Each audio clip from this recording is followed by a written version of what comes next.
Professor, o nosso analista Pedro Duran também tem uma pergunta para o senhor. Por favor, Pedro. Obrigado, Carol. Bom dia, professor. Bom te reencontrar aqui nessa Bom dia, Pedro. Obrigado pela conversa. Eu estava te ouvindo falar sobre o Reino Unido. Realmente é uma situação bastante diferente da nossa, né? O Reino Unido tem mais ou menos um quarto da população brasileira. Eu morei lá e quando tive que ser atendido no hospital lá por uma crise alérgica, tive muitos problemas. Acho que é uma comparação legítima, válida, mas há muitas particularidades. Nesse assunto, aliás, você traz um olhar que é muito claro na visão dos gestores públicos de previsibilidade. Quando você tem a judicialização da saúde avançando tanto, você perde qualquer previsibilidade orçamentária para saber quanto dinheiro você vai separar para aquilo. Mas, por outro lado, há uma crítica constante por parte daquelas famílias que têm pessoas com doenças raras, porque os laboratórios de desenvolvimento dos medicamentos se baseiam no lucro e no custo do desenvolvimento. Então, para muitos deles, não faz sentido desenvolver uma tecnologia, uma droga, um remédio que possa lidar com uma doença pouco prevalente. Como fazer essa equação, doutor? Como garantir que essa nova regra do STF ou essa nova régua do STF não vai deixar de fora, não vai excluir pessoas que têm síndromes raras, doenças raras, que são pouco estudadas pela medicina e pelos laboratórios? Veja, a questão não é só se a doença é rara ou não. Acho que não é esse o ponto. O ponto é o seguinte: aquela medicação vai ser efetiva para tratar essa doença? Esse que é o primeiro ponto fundamental. Porque muitas vezes a gente está falando de terapias experimentais que se demonstram, né, até a gente ter certeza que um medicamento é efetivo, é eficaz e é efetivo, mas principalmente se é efetivo, é eficaz se ele, nas provas clínicas você consegue saber. Mas a efetividade depende não só da questão depende de várias questões ambientais, questões do próprio paciente, enfim, se aquele medicamento é viável do ponto de vista, até por aspectos culturais, muitas vezes, afeta a efetividade de um medicamento.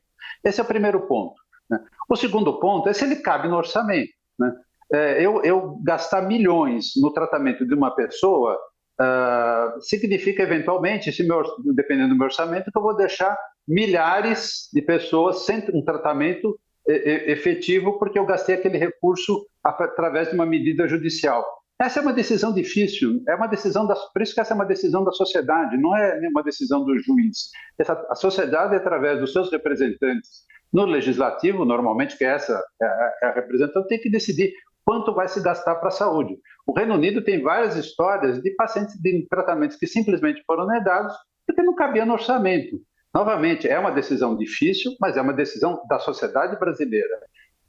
Mas o ponto fundamental nessa questão das doenças raras e dos novos medicamentos é se de fato ele é efetivo. E na hora que o medicamento é lançado, se faz uma grande campanha publicitária e tudo mais, e claro que se você tem um familiar, ou você está doente, ou você tem um familiar, tem um filho, você não te interessa quanto custa o medicamento, você quer o tratamento para essa pessoa. É justo esse pensamento. Sim. Mas quando você pensa do ponto de vista da sociedade, você tem que olhar para todos os outros cidadãos. Quer dizer, vamos ter condição de dar esse recurso, mas eu volto a insistir um ponto. O Brasil tem um sistema único de saúde brasileiro, é um sistema subfinanciado. O SUS faz milagres com os recursos que recebe. Você pode comparar com qualquer país que tenha sistema universal, aí no primeiro mundo, e nós vamos perceber que o Brasil tem um sistema subfinanciado, né? Então, mais do que nunca, nós temos que ter muito critério ao incorporar uma nova tecnologia, seja um medicamento, seja um tratamento, no rol de procedimentos, seja do SUS, ou mesmo do sistema privado de saúde. Acho que tanto faz se o sistema é público ou se o sistema é privado. O orçamento ele tem um limite, né? A saúde é um direito universal, dever do Estado, mas dentro das condições econômicas e sociais. Lá está dito na Constituição, aliás, o artigo 196 diz isso. A saúde é um direito do cidadão e dever do Estado dentro das leis sociais e econômicas do país.